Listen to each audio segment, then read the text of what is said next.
Sean Campus, welcome to our coffee hangout Tuesday morning. Mm.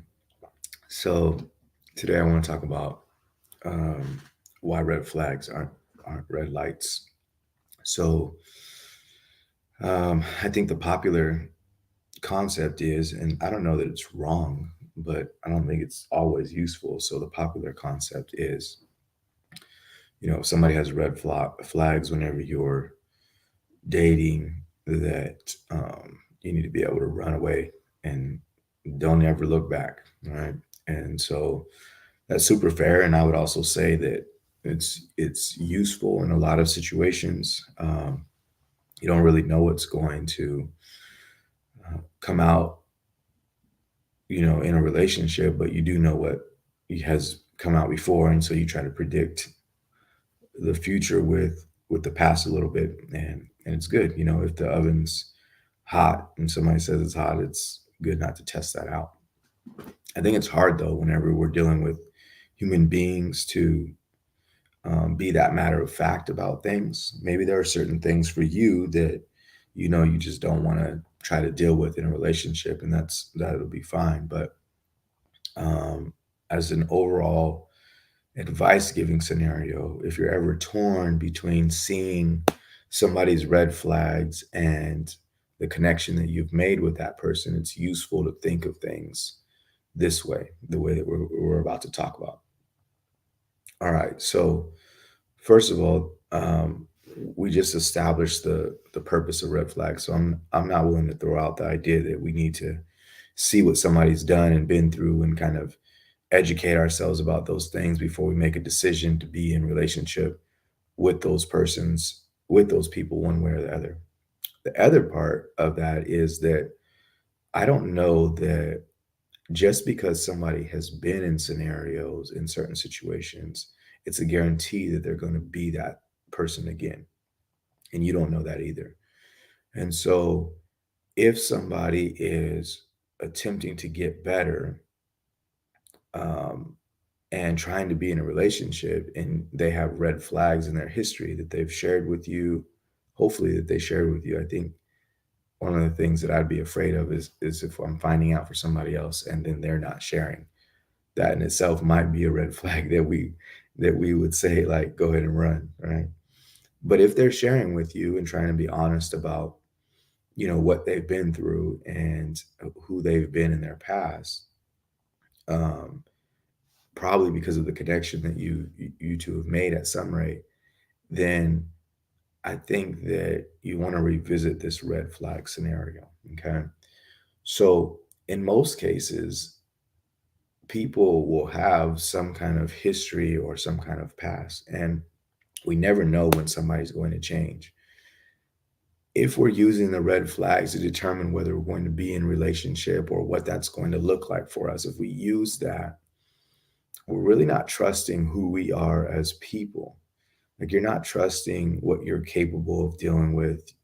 You're trying to create a safe scenario that has only, you know, easy things, I guess, to land on in our and as we are as people, the truth is a lot of us have things that are probably like, some kind of red flags. And you could look at yourself to know, like, have I changed from the things that maybe took me out of my last relationship and are bringing me to this new one? Have I made a difference in those scenarios? And if you can say yes, then you know that other people can do the same thing too.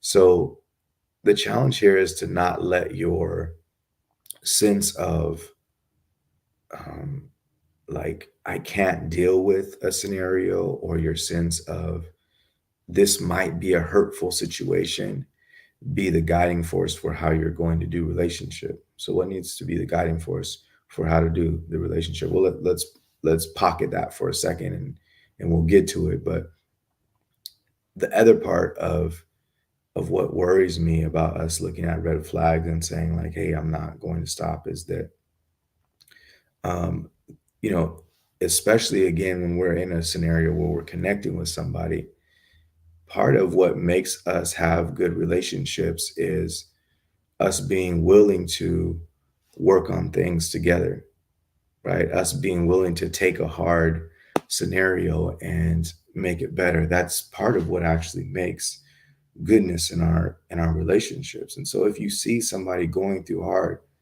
us backing each other up or being able to be supportive about who we're trying to become is a really big deal, right? And so all the red flags that pop up a lot of times have to do um, with our history, our experiences in the past, things that we're running from, things that we haven't figured out how to do very well, right?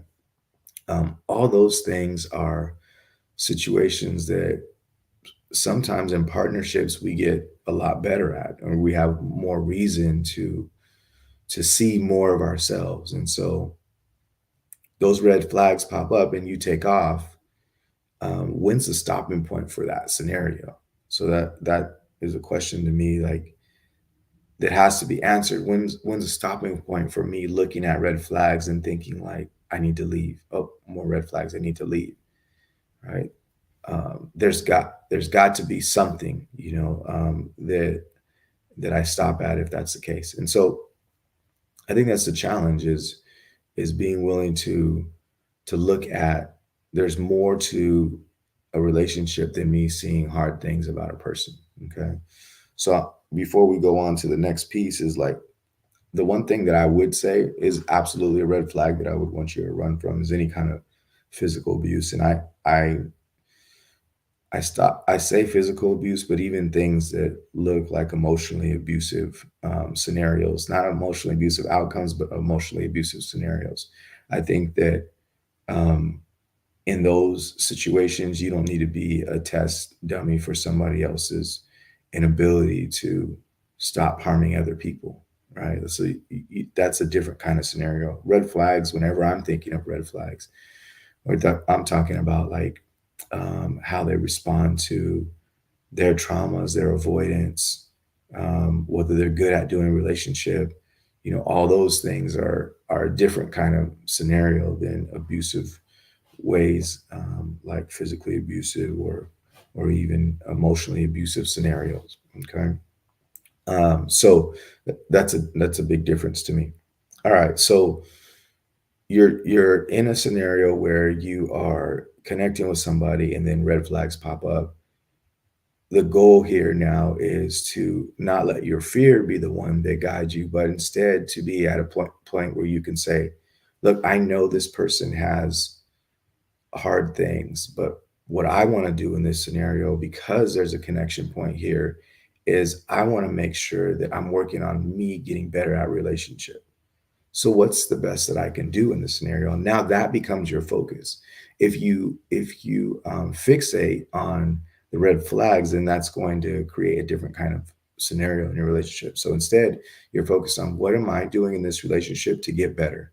I don't know if this relationship will work or not, but I do know that I want to get better at relationships. And in order for me to get better at relationships, I can start here with being able to find a way to be loving to somebody who is struggling in certain areas, but is useful or trying to be better in other areas. And so, if that's the case, then we try to push through on getting better at the relationship. And the more you focus on that, you'll see that it even becomes a place where two people just get better, right? That becomes the focus.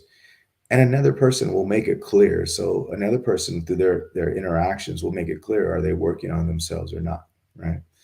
And as that's happening, then you make the adjustments that you need to make. What you're not doing though is playing a game of chess. So if you try to play a game of chess, then at that point in time, you're going to be behind constantly. Okay, what's this person doing? Now, how should I react? What's that person doing? Now, how should I react? And that's not the way to live. Again, the way that we want to focus on is like, what's the relationship that I want to build?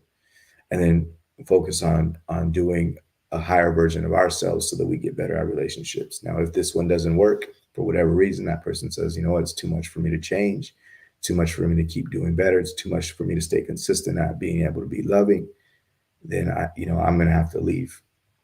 And that's what happens because that goodness in a relationship builds a lot of pressure and makes us either say, look, I'm going to become the person I need to be in this relationship, or I'm going to, um, I'm not in a place to do something different. Right.